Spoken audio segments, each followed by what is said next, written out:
dia, queridos amigos. Uma ótima segunda-feira para nós. Iniciando aí mais uma semana. Nós temos muita paz, repleto do amor de Deus na nossa vida.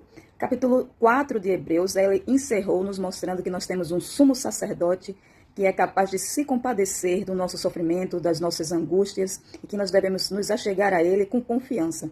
Já no capítulo 5, ele continua falando sobre o nosso sumo sacerdote Jesus Cristo, e ele compara, porque antigamente existiam os sacerdotes e o sumo sacerdote dentre a cultura do povo de Israel, que foi estabelecida pelo próprio Deus nos tempos do Êxodo e tudo mais. Os sacrifícios de animais já existiam desde o Éden, né? Quando entrou o pecado, Jesus sacrificou um cordeiro que já apontava para ele próprio como o cordeiro de Deus que viria. Depois a gente vê Abel sacrificando o cordeiro, depois vemos Abraão e assim por diante, até que entrou o santuário de Deus, feito igual, né? semelhante o santuário que existe no céu. Hoje não existe mais o santuário como era antes, os sacrifícios, mas na antiguidade os cordeiros eram sacrificados pelos sacerdotes e uma vez por ano tinha o sumo sacerdote que entrava para expiar o pecado de todos, inclusive o dele.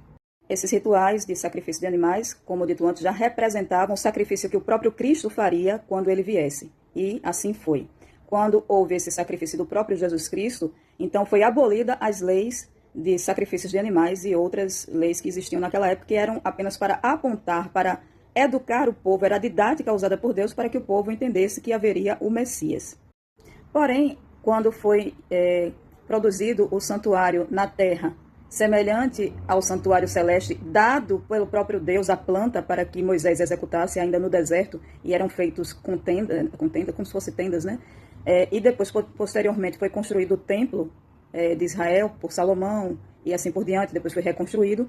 Ali também foi pedido por Deus que existissem também os sacerdotes e os sumos sacerdotes que eram escolhidos pelo próprio Deus. Acompanha comigo o que diz aqui em Hebreus 5, do verso 1 ao 5.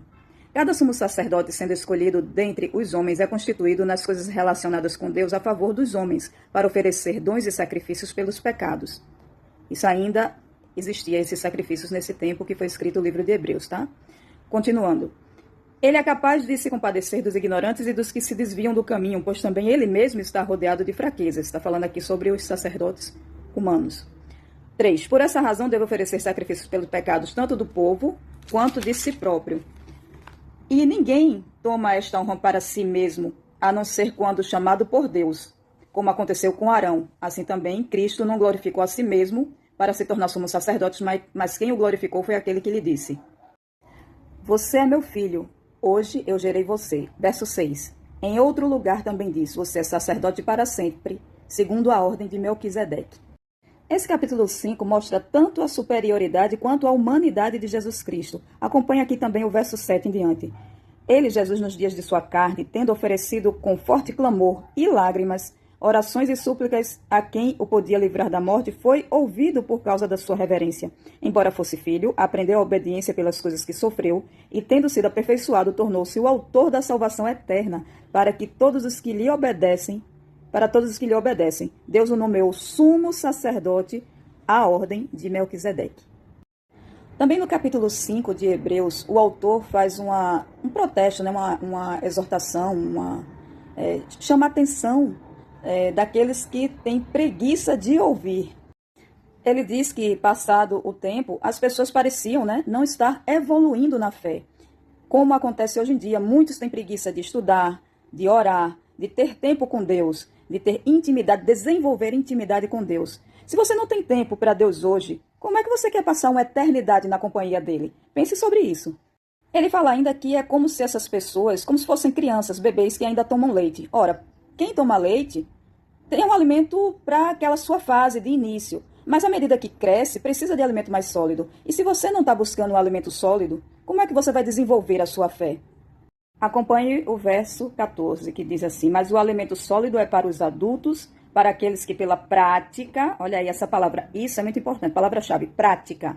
Não é um dia aqui, outro ali, hoje eu não estou a fim de ler a Bíblia, não. Não está a fim, vai lá e lê igual. Você precisa de prática, se exercitar a fé. Para um músculo crescer, você precisa exercitar e descansar. Mas para você exercitar a sua mente nas coisas de Deus, desenvolver a sua convivência, a sua intimidade com Deus, você precisa exercitar isso todo dia. E diz, para aqueles que pela prática têm as suas faculdades exercitadas para discernir não somente o bem, mas também o mal. Então você precisa dessa prática, você precisa dessa comunhão, dessa integração, intimidade com Cristo para desenvolver o seu caráter espiritual. Um ótimo dia.